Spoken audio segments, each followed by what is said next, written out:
Sa lahat ng ating pinagdaanan, sa panahon ng pandemya at kalamidad, tayo ay kumapit pa rin sa isa't isa. At buong tiwala ninyong ipinakita ang inyong suporta sa serbisyo at paglilingkod namin sa paghahatid ng tamang balita at impormasyon, tulong na galing sa aming puso. Kaya naman, sa latest survey ng Kantar at Nielsen, nangunguna ang mga himpilan ng RMN sa buong bansa. RMN, Number 1 sa Luzon, RMN, number 1 sa Visayas, RMN, at number 1 sa Mindanao. radyo ng buong Pilipinas. Buong karangalan ng mga radyoman ng RMN Networks ang maglilingkod sa inyo. Maraming salamat, RMN.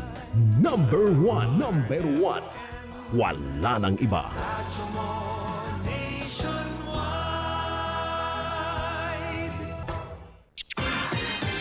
Ito ang DXMY. The Music and News FM station of RMN. Sa Cotabato. 90.9. DXMY.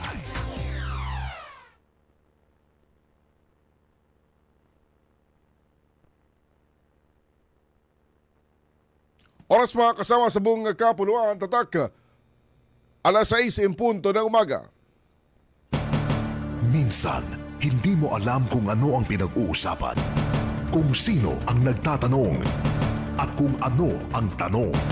Ngayon, ang tenga't isipan ay buksan. Intindihin ang bawat issue dahil tayo ang apektado. Straight to the point. Ito ang balitaan at talakayan na tunay na diretsahan. Walang paligoy-ligoy, tagos, lubos, umaagos. Straight to the point. Mas malamang usapan, mas mabusising talakayan, komentaryong mas mauunawaan. Straight to the point. Tatak RMN. Radyo mo nationwide.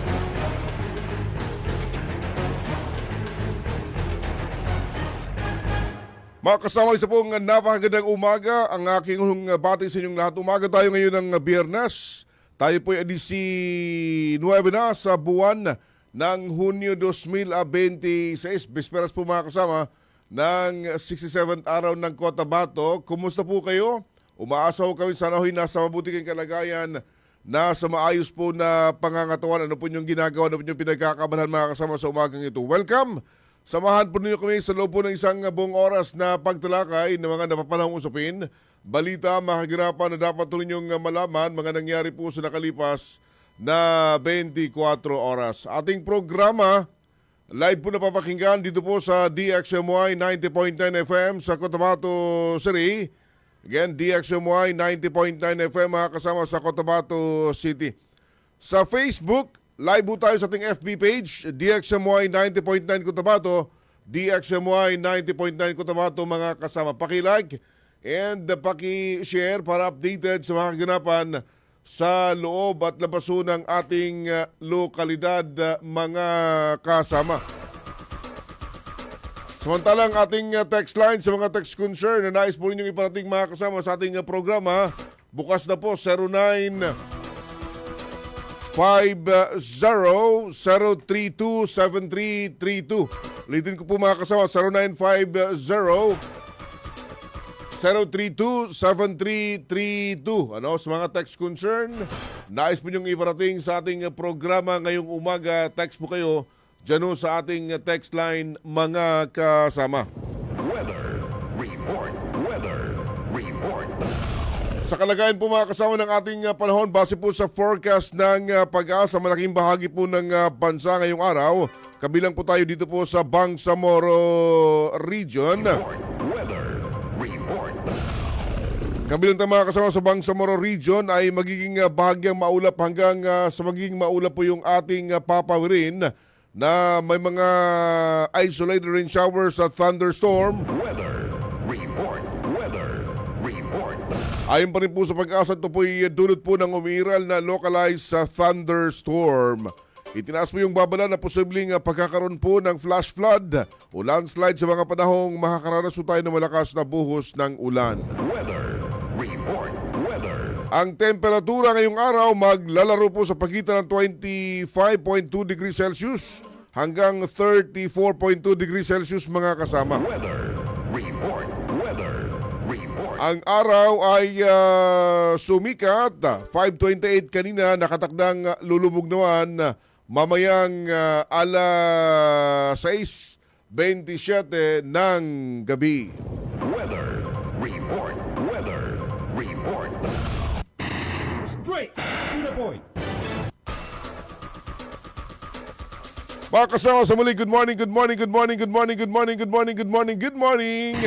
Straight to the point. Umaga tayo ngayon mga kasama ng Biyernes, 19 na sa buwan. Straight. Sa buwan po mga kasama ng Hunyo. Straight to the point. At ngayong araw nga po yung bisperas ng pagdiriwang ng 67th founding anniversary Straight. ng Cotabato, 67th araw ng Cotabato mga kasama na of course gagawin ho sa araw ng bukas. Straight Ano? to the point. Yung inaasang magiging highlight for today, yung pong gaganaping mutya ng Cotabato mga kasama ha. Straight. Nakaschedule na gagawin ho yan at Straight to the point. maglalaban-laban para po sa Corona. Sino po yung kukoronahang mutya ng Cotabato 2026? Yung 14 na mga nagagandahang mga kandidata mga kasama. Straight to the point. Ano ho? So, gagawin ho yan mamayang gabi, dyan ho sa NDU Gymnasium. Dyan po yung maging venue ng mutya ng Cotabato 2026. Good luck! Straight to Sa the lahat point. ng mga kandidata, di man po kayo makukuronahang lahat, pero yung mapabilang ho sa finalist, panalo na ho kayo. Straight to the point. So mamaya ho yan sa mga naisong personal ho na mapanood, Point. yung pong pageant night, Straight to the point. mamayang gabi, dyan ho sa Notre Dame University. Pero kung sakasakaling hindi po kayo maging available mamaya, may mga online na platform naman na maging available. Mga live streaming kung pwede ho kayo mapanood. Straight. Mamayang pwede nyo mapanood mamayang gabi mga kasama Straight to the point. para masuportahan Straight to the point. yung inyong mga pambatong mga kandidata. Straight to the At makita po yung kanilang magiging performance mamayang gabi. Again, good luck. And sa araw ng bukas, straight to the point. magiging busy po yung Cotabato City dahil nga po sa gagawing celebration, activity. Straight. As usual, mayroon pong gagawing civic military parade mga kasama sa araw ho ng bukas. And kayo pa lamang, may inihanda na ho mga traffic rerouting plan ng atin pong mga kinauukulan. Abangan sa kabukan ng ating programa ngayong umaga mga kasama. Straight to the point. And yung mga eskwelahan nga po pala ngayong araw, Straight. yung sa mga pribadong mga paaralan, Straight to the o point. yung traffic rerouting 5 a.m. o 5 to 8 a.m. Straight. Yung binabanggit na traffic rerouting. Straight to the point. Ngayong araw sa Cotabato, sir, yung mga private school, Straight to the point. sa college kung kalintunan din po ba yung setup. Pero yung basic education, kinder to grade 12, sila po yung magiging online classes mga kasama. Straight to the Online po yung sistema ng kanilang pag-aaral. to the point. Samantalang Straight to the point. half day sa mga pampublikong paaralan. Straight to the point.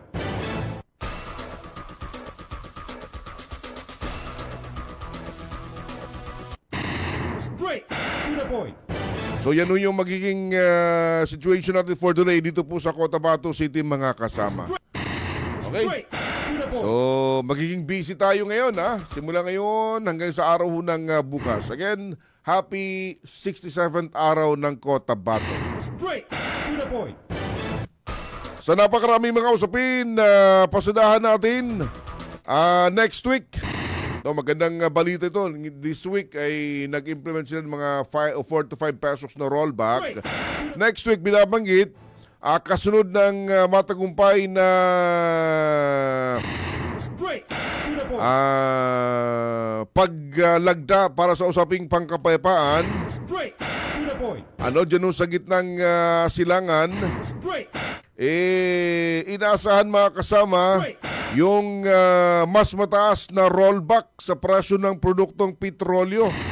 Yung peace deal, pinirmahan po mga kasama sa pagitan po ni US President Donald Trump at ng presidente naman, pinuno ng Iran. Straight to the point. Inaasahan by next week, mas mataas po yung rollback. Straight. Binabanggit na yung diesel ay posibleng magkakaroon po ng rollback na mula 7 pesos to 9 pesos per liter next week. Straight Aba, to the point. good news na ito 7 pesos to 9 pesos per week. Samantalang sa gasolina ho naman, ang estimated, tinataya na rollback 3 pesos to 5 pesos per liter. Saking Straight bagay. to the point. Sa kasalukuyan yung gasolina talaga 74 Straight o 70 plus. So, malaking bagay itong 3 to 5 pesos. Itong mga estimate na ito, ayon ho sa ulat mga kasama, ay posibleng mababago pa. straight Sa maging adjustment sa price o sa presyo ho, ng produktong petrolyo depende sa outcome sa mga susunod pang ilang araw. straight to the point. Yan ho yung binabanggit dahil sa global market ay nakasentro na ho yung atensyon sa Switzerland kung saan Straight to the point. ang Estados Unidos at Iran ay expected to formally seal, sisilyuhan nila yung peace framework mga kasama Straight to the para tuldok na po yung straight sigalot na nangyari almost 4 months na mga kasama. Matindi ho yung epekto kung di nyo mapansin straight to the At yung peace deal ay sinasabi signed electronically straight ng mga respective heads of state. Ayon ho sa ulat, kahapon ay ipinakita ni US President Donald Trump yung papel na sinasabing kanyang pinirmahan. straight to the point. Signed electronically by the respective heads of state. Straight Base po sa ulat at yung pong in-person ceremony hindi na raw po necessary.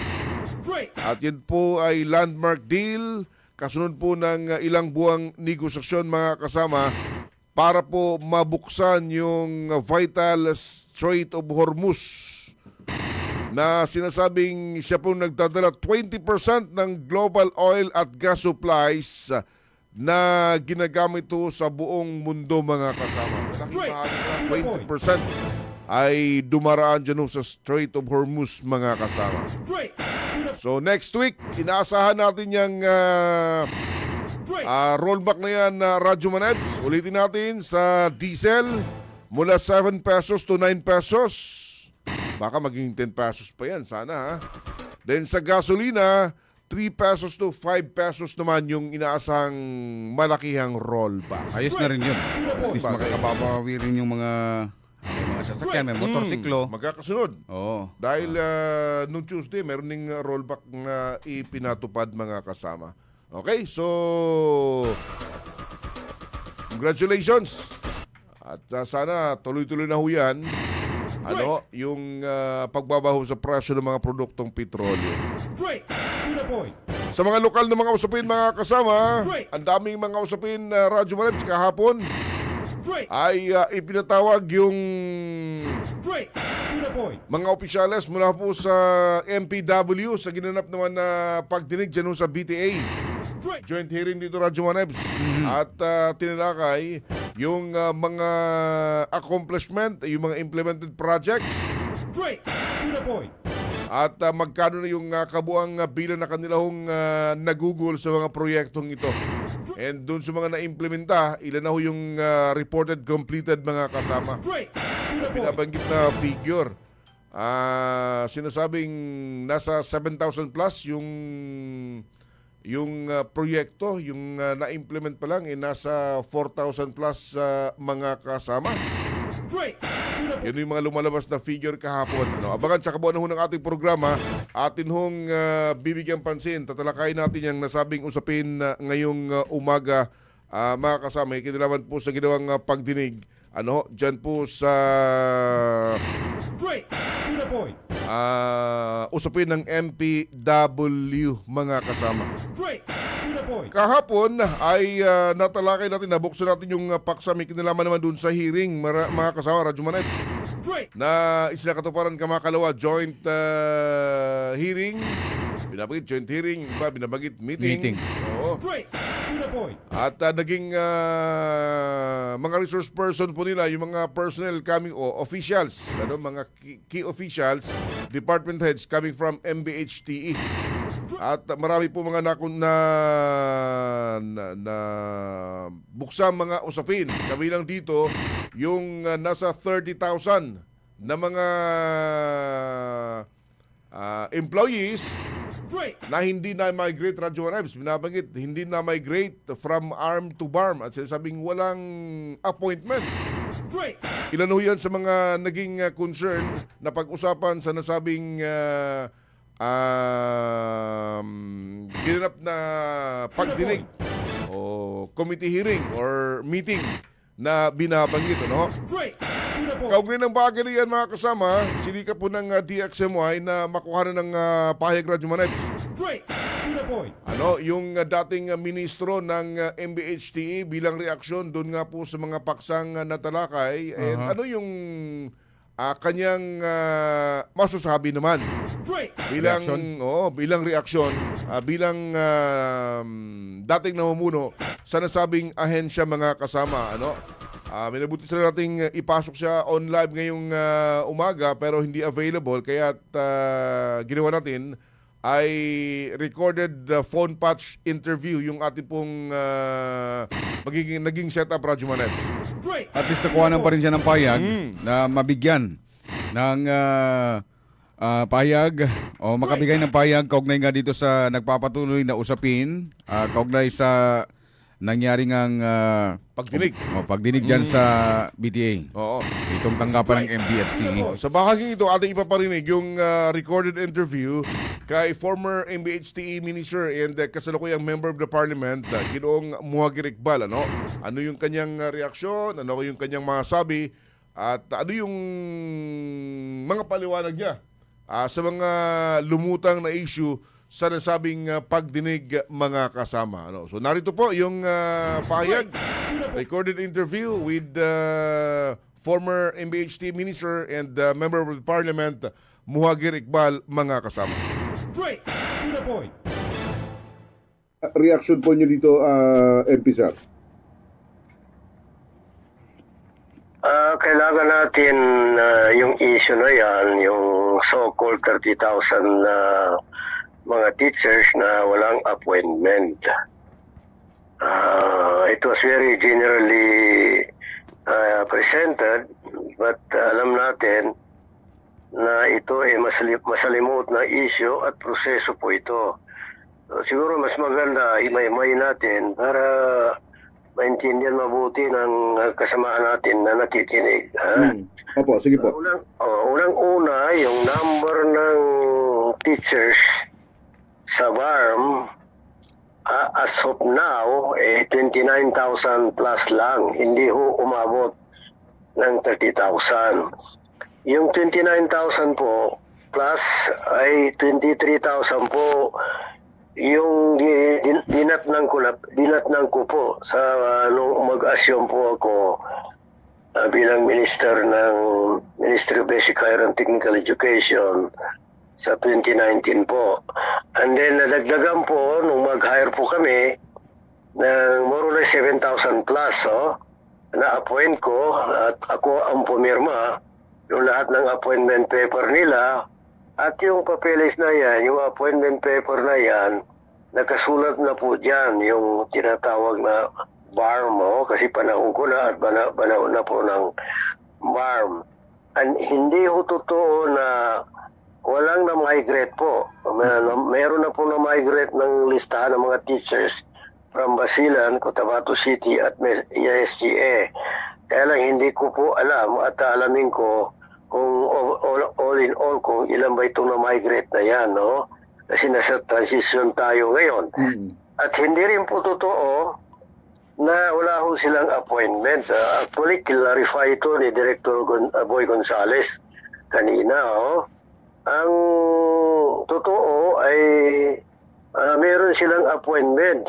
Magmula pa nung yung kay Candao, kay Pangandaman, kay Ampatuan, kay Adyong at kay Hataman. May appointment po sila. Kaya lang, kung pag-usapan natin yung panahon ng BARM po, so wala po silang appointment na yung tinatawag natin na dokumento na nakasulat po doon ang BARM. Lahat ng appointment nila nakasulat doon ay ARM na po. So kailangan po natin i-migrate yan at mag-issue po tayo ng bagong appointment. I-migrate po lahat yan. And then, in addition to that, yung pag-migrate natin, ang mga challenges dyan, halimbawa, yung Maguindanao, dati isa lang ang Maguindanao pero ngayon nagiging Maguindanao 1 and 2. And then dati isa lang ang sa Basilan lang division office, pero nagiging Basilan at Lamitan City po. And then sa Sulu, meron pong dalawang division dyan. So nagiging isang division lang. Then sa Lanao, meron dalawang division, pero na-subdivide yung bawat division yan. Lanao 1, Lanao 1A, Lanao 1 2, Lanao 2B. And then sa Lanao 2 po, Lanao Division Office, meron dalawang sub-office ng division, Lanao Division 2, A and B. So lahat ito, mga challenges po ito. At siyempre, yung documentation po, nanggagaling yan sa mga division offices. At yung mga division offices, ang mga report po, nanggagaling po sa bawat eskwelahan. Kaya, hindi ho simple sabihin natin na walang appointment yung mga papeles, ay yung mga teachers natin na 30,000. Meron silang appointment, ulitin ko, sa panahon, nagmula pa nung panahon ni Candao, Pangandaman, Ampatuan, Adyong at sa Hataman. Kaya lang, dahil nasa BARM na tayo ngayon at papasok na po tayo sa regular government kung sakali magkaroon ng election, so dapat lahat ng appointment papers ma-migrate yan at ang appointment papers nila, ulitin ko, it will bear yung pangalan na ng BARM. Opo. Doon sa sinasabi, sir, ano po ba yung naging problema doon sa usapin ng migration ng mga item from ARM to BARM? Kasi inaayos dokumento po yan Di ba? Dokumento po yan Kailangan magiging precision tayo dyan. Hindi natin basta-basta mapirmahan yung mga appointment papers nila unless na talagang sigurado tayo na yun ang tama po. Yun tama po. Kaya medyo maantala po yan. Saka pangalawa, yung appointment papers ng bawat isang empleyado o teacher, tatlo po ang pipirmahan dyan. Granting na tama yung sinasabi nila na 30,000 times 3 yan, so magiging 90,000 yan. So isipin mo yung 90,000, patong-patong yan, siguro taas masyado yan. Pero hindi yun ang dahilan. Ang dahilan ay dahil na maproseso po ito, ang daming dokumento na inaayos at dapat magkakatugma. So yun po ang dahilan. Kaya lang, meron naman kaming nagawa. Saka yung more or less 7,000 plus, merong bagong may bagong appointment papers yan. Oo. So ano ngayon yung nais mong iparating na mensahe sa mga teachers natin? Dahil most likely, no, marinig yung nasabi mga information, laman ng hearing kagabi, may fear among sa mga teachers natin, sir, sa usapin ito. Hindi, tuloy-tuloy naman yung sweldo nila. May binibigay sa kanila yung sweldo nila. From 2019 at hanggat naalis ako diyan, may 18 may sweldo na sila. Wala silang pangamba diyan. Wala silang pangamba kasi tuloy-tuloy naman yung sweldo nila. Kaya lang kailangan talaga ma-migrate yan. Ayun, okay. Would you like to comment on sa usapin na kakulangan ho ng teacher sa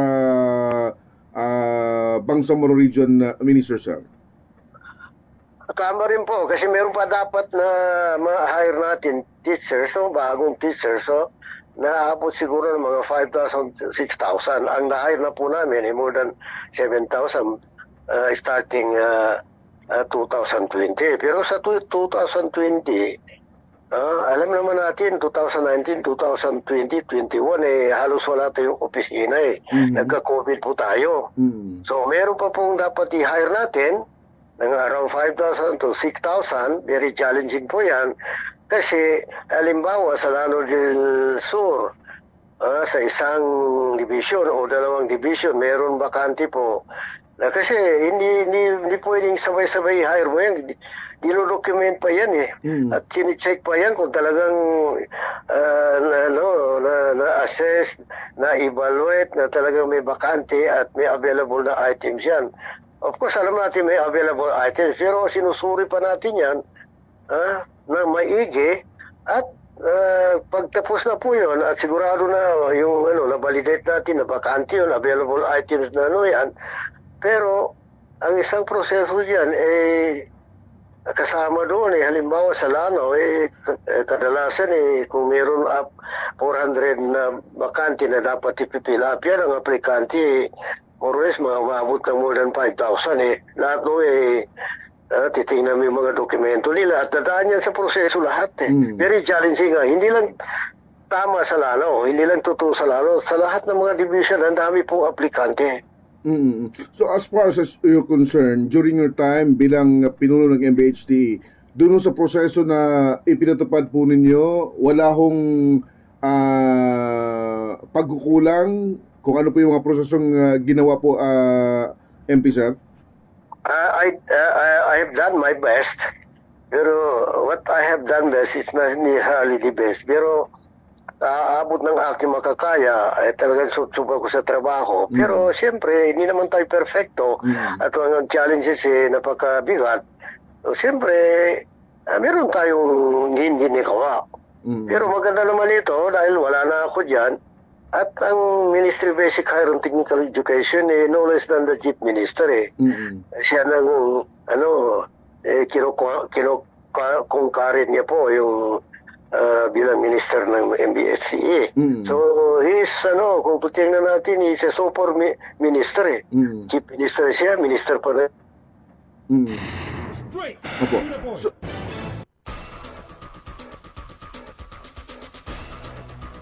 So yan mga kasama, unang reaksyon ni MP Muhagi Ricbal dito nga sa usapin nung pong migration, nung pong 30,000 na dami ho ng mga guro from arm to barm. Ito po yung karugtong mga kasama. Yung ginawa kagabi, pagdinig, mga hearing sa mga concern sa MHT, para sa'yo, welcome po ito para sa'yo, sir. Ako lang problema dyan kasi mayroon oversight function ng legislative yung parliament so wala ho akong problema dyan kasi oversight power ng parliament parliament. Opo. Pero ang hope ko lang pwede pakiusap magiging very objective tayo. Objective tayo. Lalong-lalo na po doon sa mga statement, very general statement. Kailangan tingnan din natin yung proseso hindi yan madaling trabaho na halimbawa 30,000 biglang sumulpot ang 30,000 and then one of the members of the committee sinabihan pa yung mga yung mga empleyado ng MBSC kung hindi nyo alam ang trabaho mag-resign na kayo. Hindi ho ba? So hindi ko problema yung mga hearing na yan kasi oversight function ng parliament Opo. Bilang Panghuli, ano po yung mensahe po na nais yung iparating sa lahat, MP? Well, first and foremost, sa panahon ko po, I have done my best. Siguro hindi best na ginawa ko po ay hindi naman talagang pinaka-best yan, Pero sa abot ng aking makakaya, I have done everything in my capacity. Pero kung nagkulang man yan, tao lang ako at hindi ko naman talagang sinasabi na perfecto tayo. May pagkukulang tayo. But let us remember and that the MBST is the biggest ministry in the entire BARM. Pagsamasamahin mo pa, yung lahat ng mga ministries, pati yung office ng chief minister, mas malaki pa po ang Ministry of Basic Higher and Technical Education. Ginawa ko po, ulitin ko kung anong dapat na magawa ko, kung anong pwedeng magawa ko, pero hindi ko sinasabi na walang pagkukulang. May kulang, tao lamang tayo, at siyempre may pagkukulang tayo. But I have done my best to serve our BAM constituents, yung mga eskwelahan po natin, yung mga mag-aaral, lahat po. Pero kulang, may pagkukulang. Yan, ulitin ko, inaamin ko yan. At yun nga, at least I have done my best. MP, sa samantay kong pagkakataon, kung mamarapatin po ninyo, mayroon po nilabas na mga bagong kalatas ang MILF Central Committee. May mga in-appoint ata na mga miyembro ng MILF sa Implementing Panel Chairman, sir. Pwede mo paki-update po kami dito? Tama po, kasi meron 4 yata yung isa dyan, Joint Normalization Committee, Opo. Joint Peace and Security Committee, Joint Peace and Security Team. Kasama rin po yung Ceasefire Committee ng MILF, pinalitan na rin po. Kasi yung mga kaibigan namin yan, yung mga brothers namin yan sa MILF, lumipat na po sila doon sa Bangsamoro Federalist Party. Kaya meron pong policy ang MILF, pag lumipat ka na, unang-una tanggal ka doon sa United Bangsamoro Justice Party, at pangalawa, kung meron kang assignment dito sa MILF, in the case of other na mga position, indefinitely po. Pero in the case ng peace mechanism, ang aking understanding yan, talagang hindi na ho sila indefinitely. Tanggal na po sila dahil kailangan natin na yung kasama namin sa peace panel, including mga peace mechanism, meron silang full authority para mas effective po yung gagampanan po nila yung mga assignment po nila. Yung bang mga functions, sir, ng mga iba't ibang mga peace mechanism, tuloy-tuloy pa rin po ba sa ngayon, sir? Alam mo yun, almost 1 year o sobra ng 1 year, halos wala ng pag-uusap ng official sa pagitan ng gobyerno sa MILF. Kasi unang pansamantala na tinigil po namin yung decommissioning. Kasi yung decommissioning very important po yan. At ang sinasabi po sa kasunduan ng gobyerno sa MILF, sa Annex on Normalization, the decommissioning of MILF weapons and combatants shall be parallel and commensurate to the implementation of all agreements of the parties. So, parallel and commensurate. So, yung sa 4 phases ng decommissioning, tapos na po namin yung 3rd phase, kasama po yung symbolic decommissioning. So, ang natitira lang, isa lang phase lang, yung 4th phase involving around 14,000 na combatants at around more than 2,000 na armas ng MILF na i-decommission. So, dahil yung ibang aspeto, ibang elements ng normalization, our ibang deliverables, hindi naman talaga gumagana, siyempre, sabi namin, hintayin muna natin yung ibang aspeto, ibang deliverables na makakasap. Kaya pansamantala sinuspend po namin para aangat po yung pag-deliver po ng ibang aspeto ng normalization process. And then, sumunod po na tinigil din po namin pansamantala yung pag-usap sa gobyerno ng Pilipinas, kasama po yung mga peace mechanism. Dahil wala pong panel ang gobyerno ng Pilipinas, wala silang chairman, wala membro ng panel ng gobyerno ng Pilipinas. So, wala akong saysay na makipag-usap kami sa kanila kasi wala kaming counterpart. paano magkapag-usap ang gobyerno at MILF? Wala namang counterpart ang panel ng MILF sa party po ng gobyerno ng Pilipinas. Kaya suspended po, pero once and for all, kung they can appoint yung chairman, pati mga members ng panel ng gobyerno ng Pilipinas, magpapatuloy yung pag-uusap doon sa implementasyon ng agreement. Pero maganda naman, kahit na wala pong panel ang gobyerno ng Pilipinas o ang chairman ng panel nila, mga members, pero we are getting in touch with each other. Yung sa bagong sekretary ng OPAPRO, si Secretary Mil Sarmiento. Nag-usap po kami, although hindi formal, pero we are communicating with each other. May mga assurances ba mula sa panel niya para sa MILF? Pakiulit po. May mga assurances po ba na binigay si Secretary Sarmiento para po sa MILF? Well, he was very positive in saying na talagang ginagawa po niya lahat ng pwedeng magawa, especially yung budget po, kasi kailangan niya yung panel ng gobyerno ng Pilipinas may pondo po. Dati-dati po sa panahon ni Silvestre Apable, panahon ni Marvick Leonen, panahon ni Miriam Ferrer Coronel, na-separate po ang budget ng panel nila at diretso sa presidente.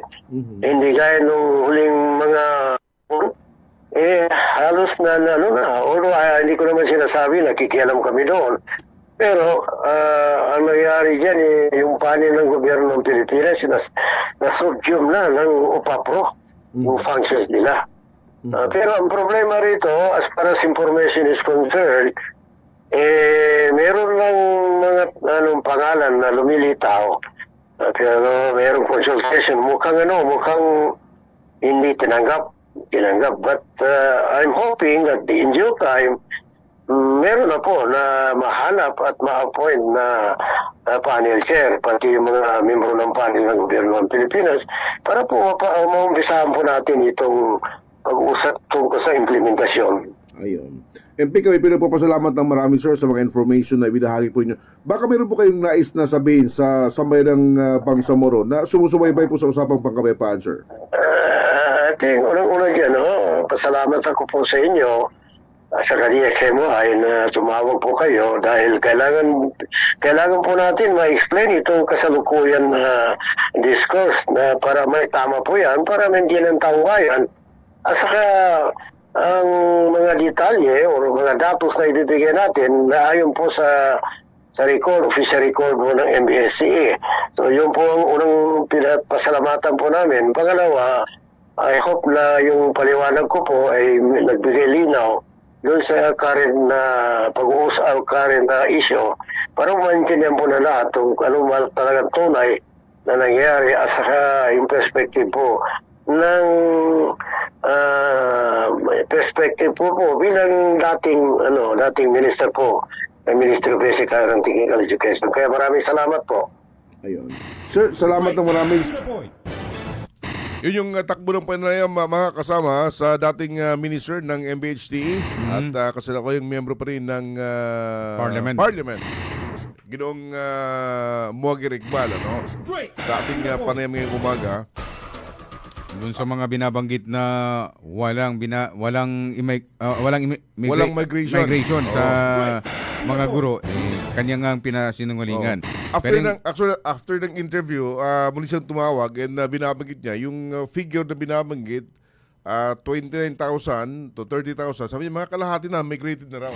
Straight. Yung kanyang binabanggit. After nung interview, inulit niya, dagdag na information na kanyang ibinahagi sa DXMO ay mga kasama. Straight. Dahil hindi naman din ganun basta-basta na migrate mo yung mga guro. Yung dokumento kasi binabanggit niya, yung dokumento, mabusisik since dokumento, yung pinag-uusapan dito.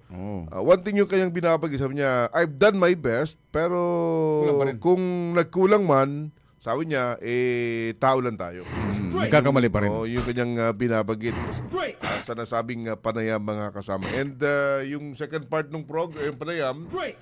yung development dun sa mga bagong appointees Straight. na mga miyembro ng peace mechanism ng MILF Radyo Manebs. Nilabas yung mga pangalan. Ito yung pumalit sabi niya, doon sa mga tinanggal nila ng mga dating Miyembro. namumuno o doon sa mga peace mechanism, makarang lumipat nga ang mga ito sa BFP ayon po kay Ginoong Muhagir Iqbal. Oo. Sa inilabas nga mga kasama, kahapon ang Moro Islamic Liberation Front na Memorandum Order number 013. Ito yung mga pangalan na kung saan sa panig ho ng Moro Islamic Liberation Front, co-chair si Attorney Shah Elijah Dumama Alba. Anong Siya po yung itinalaga bilang co-chair ng Joint Normalization Committee. okay? Kanyang mga miyembro dalawa, si Sheikh Bashir Abdul Bayan at si Muhammad Nuri bin Ashari. Straight. Samantalang sa Coordinating Committee on the Cessation of Hostilities o ito yung CCCH yeah. na binabanggit. Ang bagong chairman ngayon, pinalitan niya si MP Boots Malang na ngayon si Chairman Malik Karil. Straight. To the point. Kanyang mga miyembro si Omar Bayaw, Hussein Muhammad Abdul Wahab at si retired General Nasser Lidasan. Straight. Samantala sa Joint Peace and Security Committee naman, itong binabagit na JPSC, ang co-chair ho mga kasama si Alim Anwas Haji Sirad. Kanyang mga miyembro naman si Isa Bato at si Verjiv Rajan Abdul Rahman. Straight. Sa Joint Peace and Security Team naman, JPST, ang focal person ho, si Rafi Ben Abu Saima Al-Husayni. Ang Operation Center Head naman ho ay si Hil Cambronero. Straight. Samantala sa CAMS coordinators naman, si Abdul Haq Ibrahim, Camp Omar, kasama niya dito si Rasid Tino ng Camp Badar. Ang Joint Task Force on CAMS Transformation o JTFC ay sina MP Ali Maestro Salik at si Said Sheikh. Ayun. Straight. To the So yung binabagit niya. Pero may binabagit siya, isa pang bagay Radyo Manebs, almost a year na walang nangyari pag-uusap sa pagitan ng panig ng gobyerno at ng MI straight. implementing panels dahil wala ngang naitalaga pang bagong chairman yung MILF o yung GPH implementing panel mga kasama. Straight. So, sinabi niya lately nung may talaga yung bagong UPAPRO secretary may casual silang pag-uusap na binabanggit Radyo Manebs. Straight. To the point. Okay? So yan po yung mga usapin, issues natin pong natalakay ngayong umaga mga kasama. Oras sa buong Kapanawan, 6:42 ng umaga.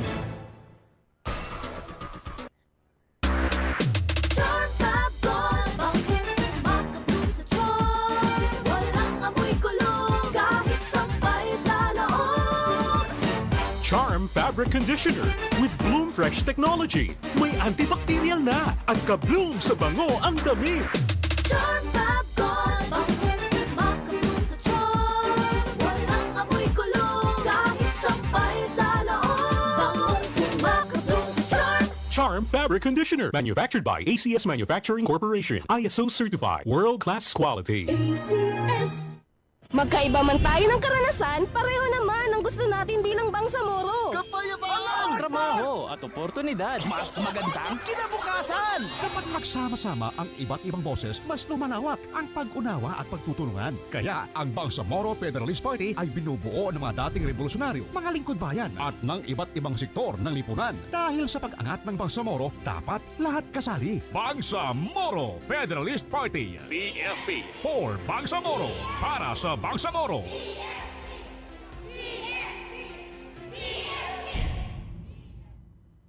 Bangon tayo, shift na ako. Future supervisor ako. Nescafe Classic Stick ang kape ko. Mahirap man maging cashier, lalaban pa rin ako.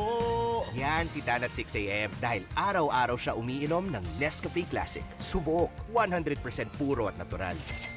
Galing, Dan! Mag Nescafe Classic araw-araw. Pinakamasarap na black coffee. Based on February 2025 product tasting on Instant Coffee Powder by MRI.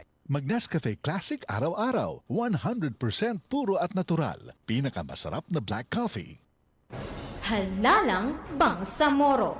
Assalamualaikum Bangsamoro. Alam niyo ba na isa sa mga amended provision ng Bangsamoro Electoral Code ayon sa BAA 88 ay ang manner of election para sa sectoral representatives? Ayon sa Section 8 ng BAA 88, maliban sa sector ng non-Moro indigenous people, ang reserved seats para sa youth, women, ulama, settler communities at traditional leaders ay iboboto through plurality of vote. Ibig sabihin, ang pagpili sa sectoral representatives ay hindi na sa pamamagitan ng assemblies, kundi sa pamamagitan ng pagboto natin sa kanila. Ang may pinakamaraming nakuhang boto ang siyang uupo sa reserved seats. Kaya sa kauna-unahang election, piliin natin kung sino ang nararapat na sectoral representatives. Halalang Bangsamoro. This infomercial is brought to you by the Bangsamoro Information Office.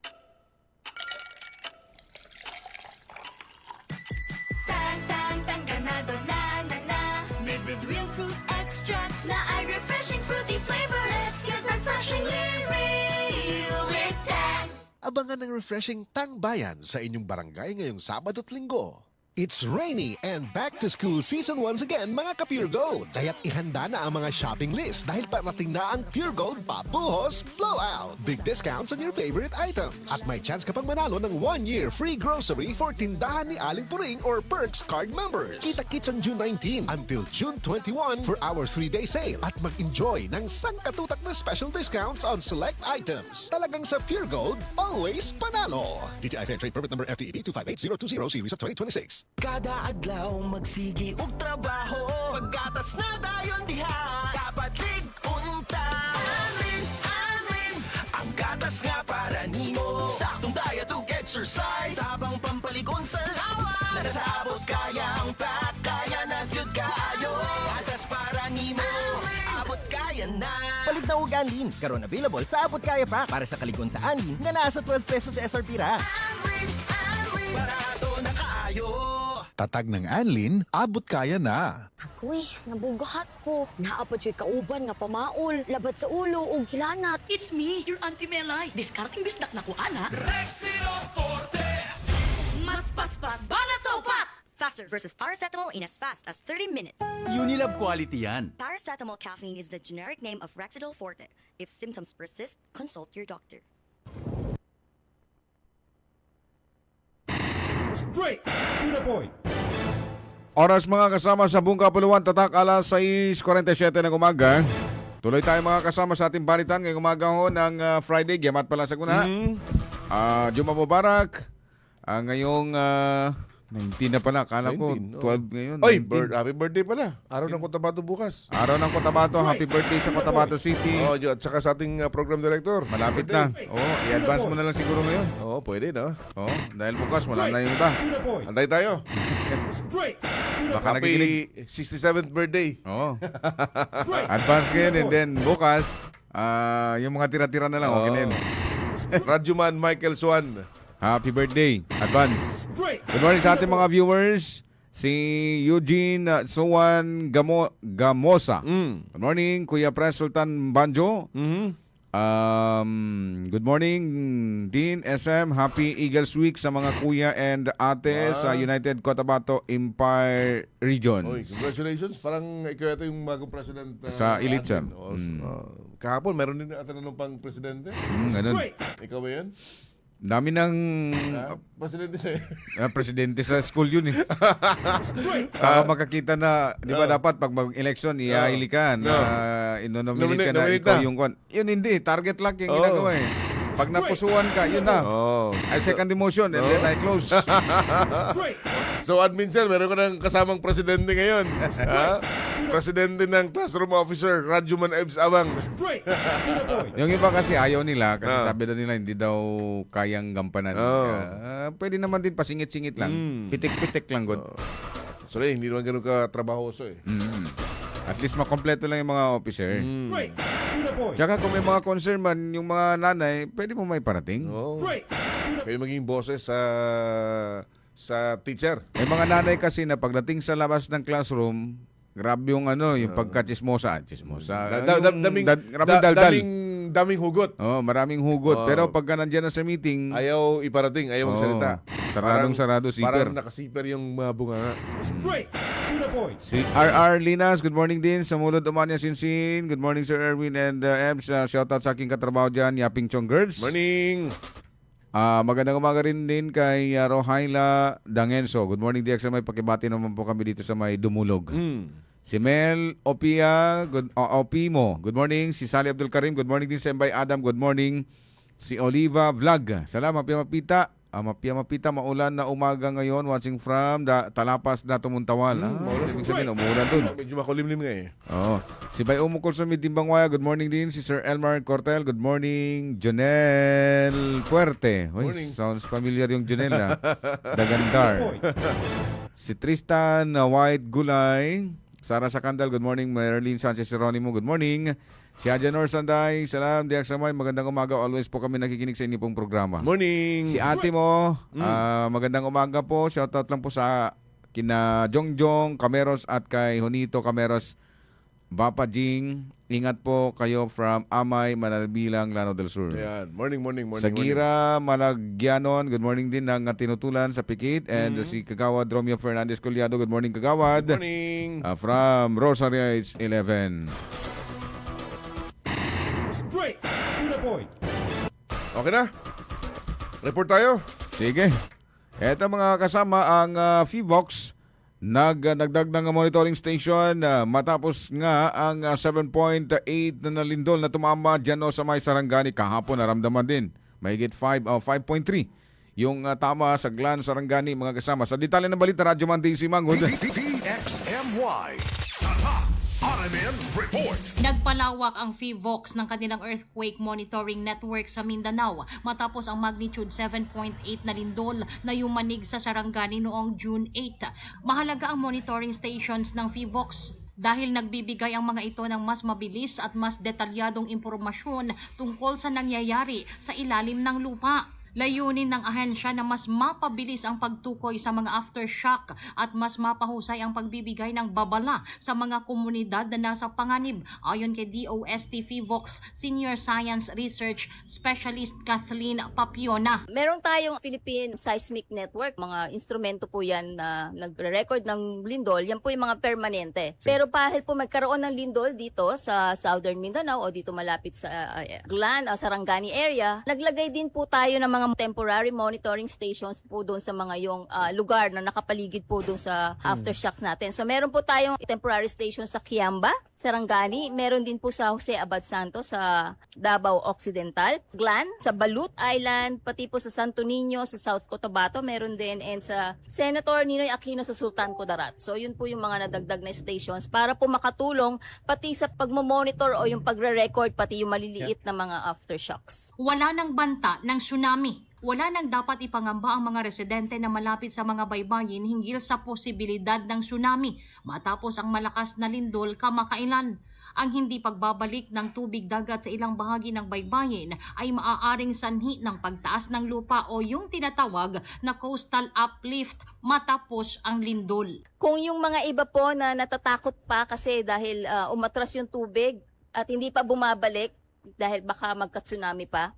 Tapos na po yung tsunami natin na wala na po tayong threat ng tsunami. Ang pag-atras po ng tubig ninyo dyan sa mga may coastal uplift is dahil na rin po tumaas yung inyong coast. Hindi na babalik yung tubig. Yung kung ang bahay nyo po malapit sa coast at or yung pati yung mga mangingisda natin kasamahan dyan, na kung natatakot pa po kayong lumabas dahil nakala mayroon pang tsunamis, wala na pong tsunami, pwede na po kayong lumabas at mangisda. Ang tinig ni DOST FIVOX Senior Science Research Specialist Kathleen Papiona. Kasama mo sa DXMY 90.9 Radio Monday si Mangud, Tatak RMN. Ayun. So, wala nang tsunami, pwede nang bumalik sa bahay and pwede nang mangisda. Yun yung malinaw, Radyo Monday. Pinaka-importante dito, bago mo na mangisda, i-check up mo na. Kaya naman, kumpunihin yung mga pwede pang gamitin sa mga bahay natin. Oo, mga bangka. At saka yung mga bangka. Siguro, applicable na rin ito sa mga areas na nasa coastline dito sa ating lugar. Dahil may ibang mga residente pa na yung tirahan nasa coastline, ayaw pa rin bumalik dahil sa takot na magka-tsunami. Tuloy sa bahagi ng Barangay Badak, diba? Yung kailan ba yun? Ngayong week yun ba? Late last week.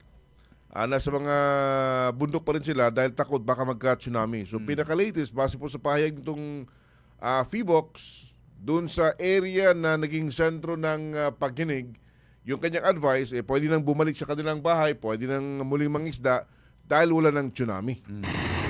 So kung yung sentro, meron ng ganung advisory, yung nakaramdam lang ng lindol na sa mga coastline is basta lang pwede nang bumalik Radyo Manay. Straight to the point. Pero yun pa rin, doble ingat pa rin. Ingat pa rin. Ingat pa rin. Kasi yung mga kumakalat ngayon sa social media na video, nakuha na nung paglindol, talagang nakakatakot. Mantakin na yung mga punong halos sumasayaw na parang nagtitiktok. Pero nasa kanya-kanyang mga pagpapasya pa rin. Kung gustuhin mo ang makabalik na sila, magbabanggit ang authority na pwede na kayo bumalik, pero kung yung mismong concern atubili pa rin dahil sa takot, hindi siguro natin pwede mapilit yun. Straight to the point. Okay. Reports pa mga kasama, grupo naman ng civil society organization sa Cotabato City muling nananawagan na ibalik ang MILF-led sa BTA. Detalye ng balita, Radyoman Juldy Mapalaw. DXMY. Tatak RMN Report. Nagkaisang nanawagan ang grupo ng Civil Society Organization sa Cotabato City na ibalik ang pamumuno ng Moro Islamic Liberation Front o MLF sa Bangsamoro Transition Authority o BTA, alinsunod umano sa Bangsamoro Organic Law at Comprehensive Agreement on the Bangsamoro CAB. Inihayag sa DXMY ni LBO Legal Counsel Attorney Badruddin Mangindra na malinaw umano sa kasunduan na MLF ang dapat na manguna sa BTA sa panahon ng transisyon upang matiyak ang maayos na pagpapatupad ng mga reforma sa BARM. Binigyan din niya ang kahalagahan ng pagkakaroon ng mayorya ng MLF sa BTA upang maipasa ang mga pangunahing batas tulad ng electoral, administrative, local government at ng revenue codes. Kasabay nito, nanawagan siya kay PAPRO Secretary Mel Senen Sarmiento na repasuhin ang kasalukuyang komposisyon ng BTA habang nagpapatuloy ang transition period. Iginit pa ni Attorney Mangindra na layunin ng panawagan ng LBO na maibalik ang pagsunod sa umiiral na batas at hindi umano magdudulot ng kaguluhan. Because the very purpose of the BOL is to establish a political entity and provide for its basic structure. That is to create those priority codes, the Bangsamoro Electoral Code, Administrative Code, Local Government Code, Revenue Code on behalf of the LBO. The first that he should look into the composition of the BTA. Because yung sinasabi dito sa ating manifesto that this is a living commitment, it is more than that actually. The CAB, the FAB, is not merely a living commitment. It is a legal document because it is well recognized in the different EOs creating the Bangsamoro Transition Commission, the succession of President Pinoy and President Duterte. More than that, the provisions of the CAB and the FAB is legislated, codified into law, the Bangsamoro Organic Law, the 11054. Now, what does the comprehensive agreement with the Bangsamoro says in its annex on transitional arrangements and modalities says? It says that Bangsamoro Transition Authority shall be led by the MILF. Why the MILF should be leading it? Because it is the MILF who fought for decades just to change the status quo during the time of arm. Kasama mo sa DXMY 90.9 RMN Cotabato, Radyoman Juldy Mapalaw, Tatak RMN. Radyo mo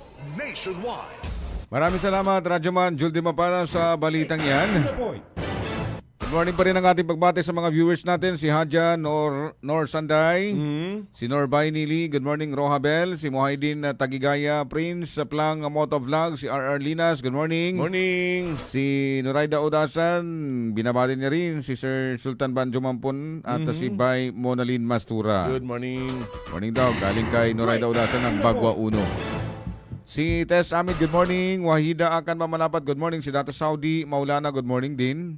Si sino pa ba? Reyes, good morning. Si Fe Clavido, good morning. Straight to the point. Bueno, paalam ho kami mga kasama. Today's Friday, bisperas ng araw ng Cotabato. Sa kanila po naman partners natin sa Master Control ng Morning, Radyoman Danilo Malaran and Radyoman Ricardo Eric Badamba Jr. Straight to the point.